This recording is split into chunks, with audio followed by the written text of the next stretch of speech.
Hi crafty friends!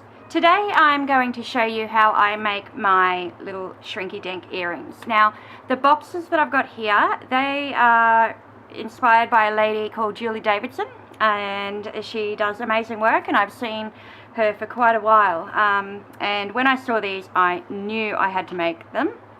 So she had a pair similar to these and I've gone along and made a few different types, and on each of them I've created just some nice little cards that go on the inside.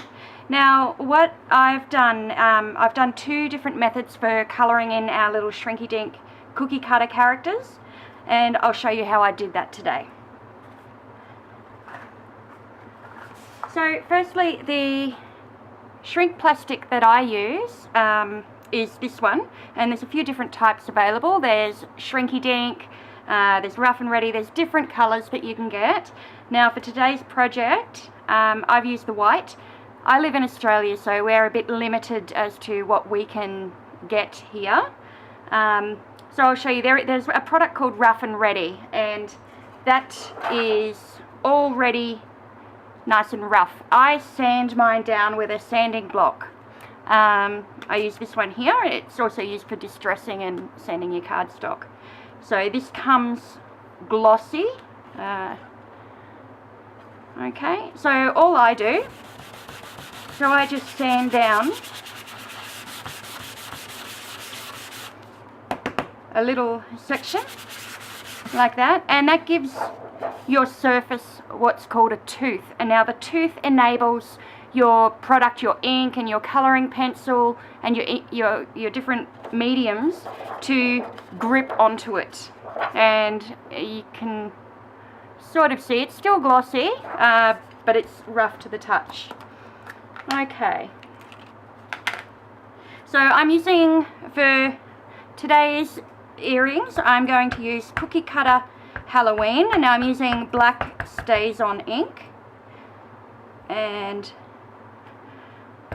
there's one mummy, and there's two, and I'm also going to use Cookie Cutter Christmas.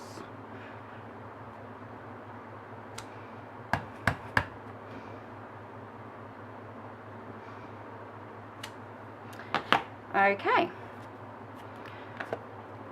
so with the Stays On ink, that dries pretty quickly.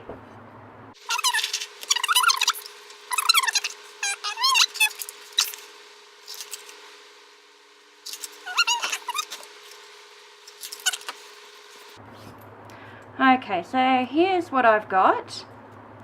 So I like to do my colouring now. So as I said, I'm going to show you two different methods. Okay, so we can use, because I've sanded it, we can use colouring in pencil. Any colouring in pencil will work for this. And we just treat it as we would cardstock.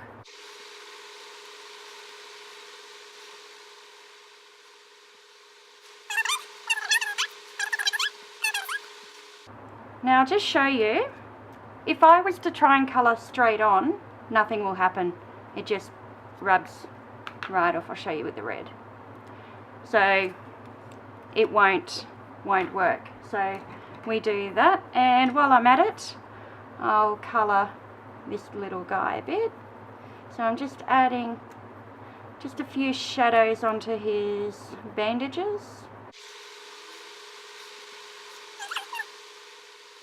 Okay, so there we go. So that's the colouring in pencil. Now just quickly on one of the Santas, the other method that I use is using an alcohol-based marker. Now, because I've used Stays On ink, you need to be very careful, because what will actually happen if I rub along the lines is the black will blend and bleed through. So I just very carefully go along the edge of the line, sort of on the inside of it, and I don't really have a problem with that.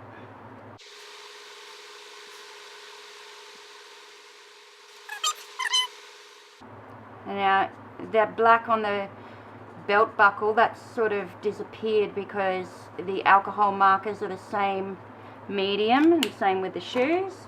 but that doesn't matter. A little bit of blush on his cheeks. And there we go. Okay, so now I'm at this point. What I'm going to do is I need to punch my hole for my earrings.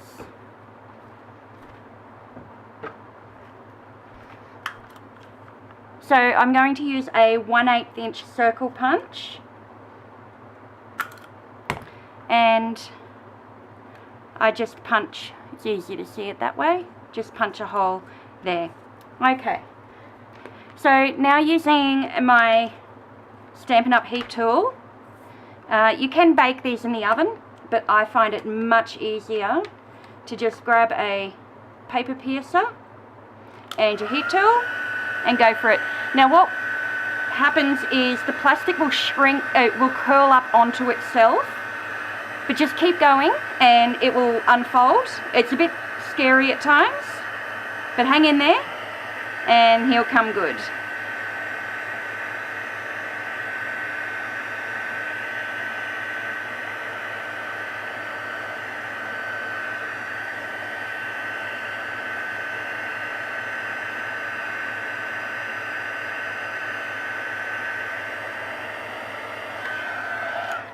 Okay, now while it's still warm, I like to press it down because sometimes it has a little bit of a kink in it. Just be careful, it's still quite hot. Okay, so I'll show you how the other two turn out.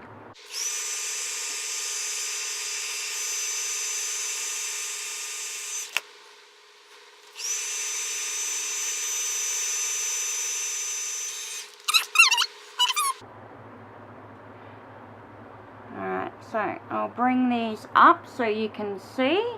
Oh, they're hot. Just give that a second to cool down. Okay. Alright, so using the alcohol-based markers, you do have a richer colour, but I love the rusticness and the handmade effect that the colouring in pencil does give. Okay. And here you can see just how much they reduce in size. Okay, to make our earrings, we simply use a jump ring and a pair of pliers. You can use two if you like, and you place through that 1/8 inch hole that we cut.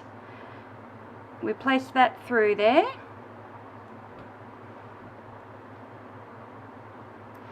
and then we take another jump ring